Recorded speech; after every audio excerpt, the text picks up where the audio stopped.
Welcome to 13 Not Reviews. Welcome back to 13 Not Reviews.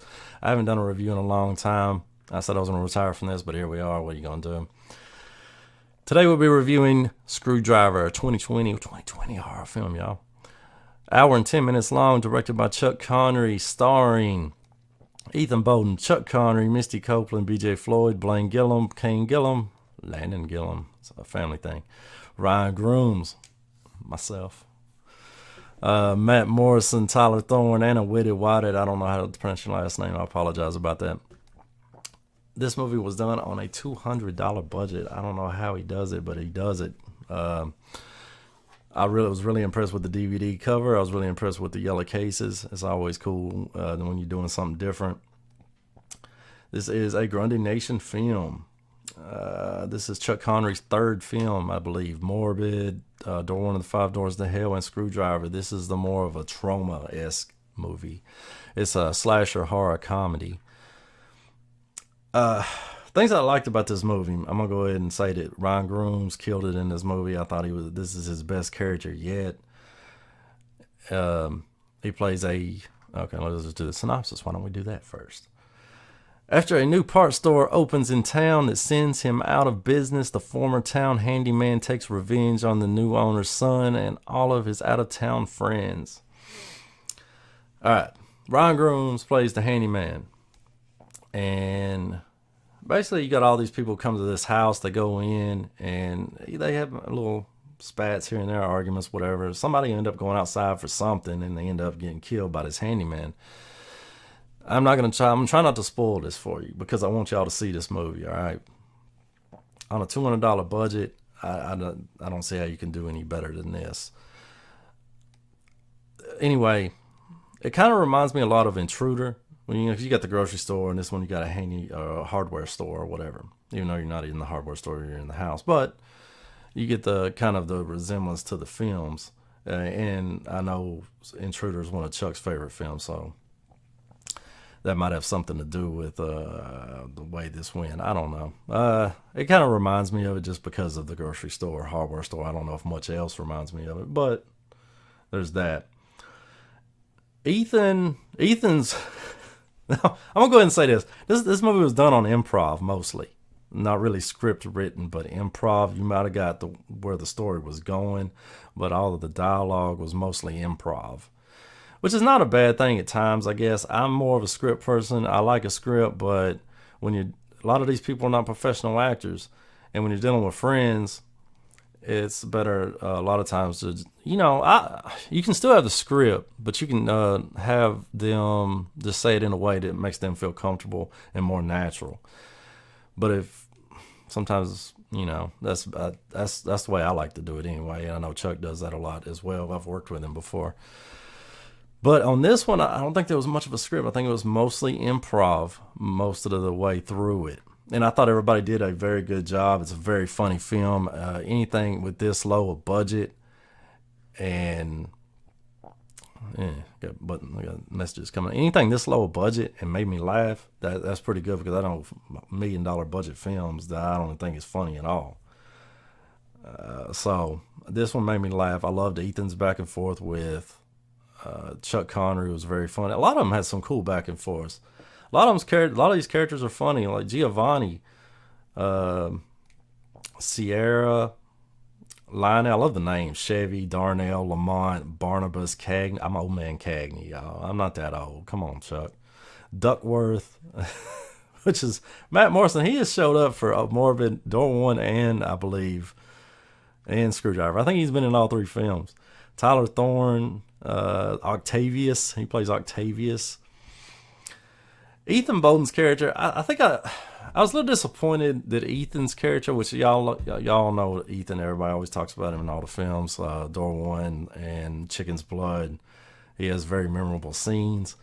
This one, he just didn't have that memorable scene, I don't believe. He cussed a lot, and I've always been impressed with his ability to swear, but this one just didn't bring out, I don't know if it's the character may have held him back, kind of seemed like he was going through the motions at times. Not his best work. I mean, I'll just say that. It was still good. I was still very impressed with Ethan. I don't know if he didn't have a script or playing off stuff. It just didn't I feel like he didn't have the memorable scenes. There actually is a couple towards the end that was pretty funny. So I have to see Landon Gillum. I love Landon Gillum's character. He plays a cripple in a wheelchair with no legs. Don't kill me for that, Ethan. All right, I know you big, you wrestler now. You kick my ass. Landon Gillum plays a cripple in a wheelchair with no legs, and I think he was on cocaine and slid skiing and killed a 2-year-old or something. It's a very cool backstory to that. His character is very funny. He's walking around with a grabber, even though he's got hands. He's trying to grab stuff with it. There's a very cool scene where they throw him a beer and he catches it with the grabber. I thought that was funny.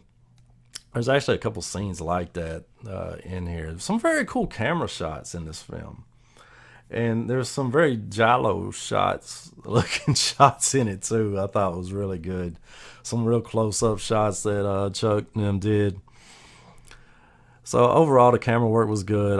The editing was really good, I thought, especially with the kills. There wasn't a lot of gore in the film. I thought there could have been more gore, but with the budget, what are you going to do? There was a lot. There was blood. The kills, I think, made up for the lack of gore. The way they came up with the kills in the movie, and there's plenty of that. The comedy made up for the lack of gore, I believe. It's definitely supposed to be a short film, and you can tell that there was a lot of padding in the film, but not boring padding. It was now more of a most of the padding was done. You can tell this was supposed to be a short film, turned into a full-length feature film. Some of the padding was more or less like Ryan had more extra scenes, but it was entertaining. It wasn't like you just watching somebody walking somewhere or something for like 2 minutes straight or something like that. I can't really give y'all too much about it because there's some stuff that I don't want to give away. There's some Star Wars scenes, y'all. If y'all like Star Wars, the Star Wars stuff's very entertaining as well. It's some of the stuff's over the top in it. All right, and that's what I mean by trauma. It's very over the top, kind of goofy at times, but it's funny. So don't take this film too serious. Just have fun with it, and I'll leave a link in the description below. I don't know if there's anything else that I can tell y'all to try to sway y'all to buy this thing. I mean, $200 budget, y'all. I mean, Chuck is very, I think, is one of the more underappreciated people in this business. He keeps putting out stuff and does no Indiegogo's, pays for it himself.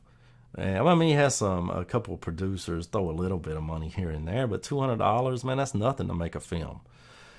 And he's put out 3 movies altogether, no Indiegogo's. And I got to tell you, I'm not an Indiegogo person no more. Y'all, everybody can do Indiegogo's, but I'm just down on it right now. I don't like it as far as a lot of people. It just seems like people taking advantage of fans on a lot of it. I don't know. And people not getting their stuff. So I'm kind of done with Indiegogo. I'll advertise your stuff when I get a chance, but as far as doing the Indiegogo thing, I'll buy the movie. I'm not much on Indiegogo anymore. So, but I wish y'all a successful Indiegogo if y'all ever do one. But I was very impressed with Chuck for not doing one, ever doing one, and he has 3 films to show for it, and all of them. I mean, I can't complain about none of them for the budget of what they've done on. Very impressive. I mean, full dialogue. Most people that do films and low budget stuff like this don't have no dialogue. It's just straight up gore, cutting people up, whatever. It's a one-time watch film. These films you can watch more than once and they're entertaining. You can show your friends. They're fucking down. There's entertaining dialogue in it, characters, everything. So go out and get the movie. I'll leave a link in the description below. It is DVD-R, so make sure your player plays the DVD-R. But he went all out on the cover, the artwork, and the case in yellow. I mean, just the little things like that. I like stuff like that. When I wanted to talk about when I came on set. Just to say, when I came on set, it was I was taking somebody's spot. So I came up. They gave me a little bit about what's going on. it was definitely my, like I said, I'm not very good at improv myself. The characters that I was playing was a redneck. Well, I came up with the NASCAR thing, I think, and like I said, a lot of it's improv, so you just kind of go with it. But I prefer the script. I thought this was the funnest character I've ever played in a movie. I had a lot of fun when I was up there. It was cold as shit. The character I played, like I said, it's the funnest character I've ever played. Even though you didn't know what I didn't know what I was doing until I got there. So you kind of talk about it, you kind of go with it, and I think it really turned out really good. The scene that I played with Ryan, I thought me and Ryan's scene was really good. Like I said, this is my favorite acting. As far as me acting in a movie, this was my favorite character. I don't know how I can say it better than that without giving anything away. The opening credits are really cool if you watch those too. He did very good with that as well. I don't have a lot bad to say about this movie except for maybe a little bit of the padding. The music was good. I think Brandon or BJ Floyd and Brandon Goob, Brandon Lane, I think did the music. I don't know if anybody else did. But other than that, I don't really have no complaints. 70 minutes, $200 budget, entertaining as fuck, funny, kills were awesome. It's not it's not too long for a film like this. The dialogue was great between the characters, so I don't really know what else to say about it, but go buy it and support indie horror, y'all. And I want to do something new this week, which I'm going to start doing with reviews.